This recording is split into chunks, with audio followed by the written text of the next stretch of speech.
निहायत ही अफसोसनाक और दिलदोज खबर सुबह जब यहाँ सुरनकोट से आई, मानो कि आसमान से बिजली गिरी हो। मेरे लीडर, मेरे गाइड, मेरे दोस्त जनाब मोहतरम सैयद मुश्ताक बुखारी साहब का आज इस दुनिया फानी को अलविदा कहना घर के उनके फैमिली मेंबर्स, उनके दोस्त, उनके रिश्तेदारों के लिए तो एक जबरदस्त मुसीबत का पहाड़ टूटा, लेकिन पूरे रियासत जम्मू कश्मीर और बिलखुसूसन ये रजौरी पुंछ की आवाम के लिए, सबके लिए एक बहुत बड़ा पर्सनल ये लॉस है, ये नुकसान हुआ है। हमारे पास वो अल्फाज नहीं है जो जनाब मोहतरम सैयद मुश्ताक बुखारी साहब की शान में हम वो अल्फाज बोले। हमारी रूह कांप गई जब सुबह ये वाकया, इसकी खबर हमारे तक पहुंची और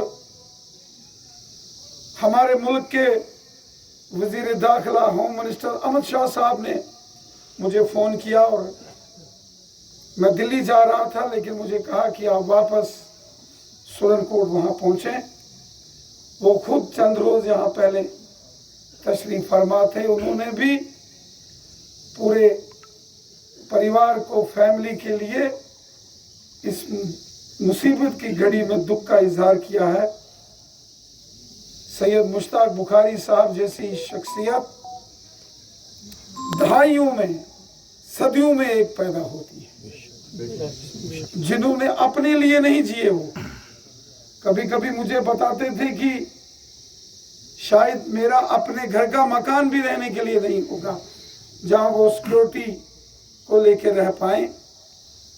उन्होंने पूरी जिंदगी कौम की खिदमत की, गरीबों, मस्कीनों, ज़ईफ़ों की खिदमत की।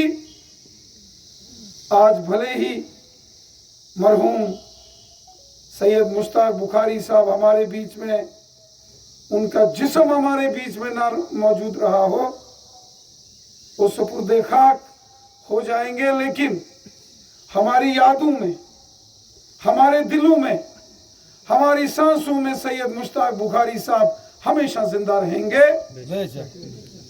जब भी किसी गरीब, मजलूम, आम इंसान की मदद के लिए हम सब की जब कोशिशें होंगी, तो हमारे सामने सैयद मुश्ताक बुखारी साहब हमारे सामने नजर आएंगे।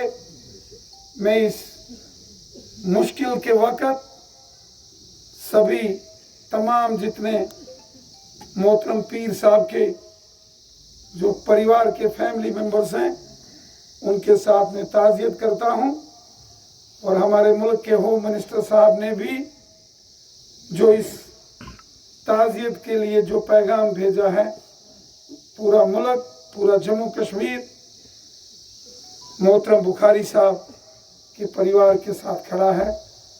ऊपर वाले से दुआ करते हैं कि उनको, उनकी रूह को जन्नत नसीब करे और हम सबको ऊपर वाला इतनी ताकत दे कि हम मरहूम बुखारी साहब के दिखाए रास्ते पर आगे चलकर गरीबों, मस्कीनों, ज़ईफ़ों और ज़रूरतमंदों की खिदमत करें।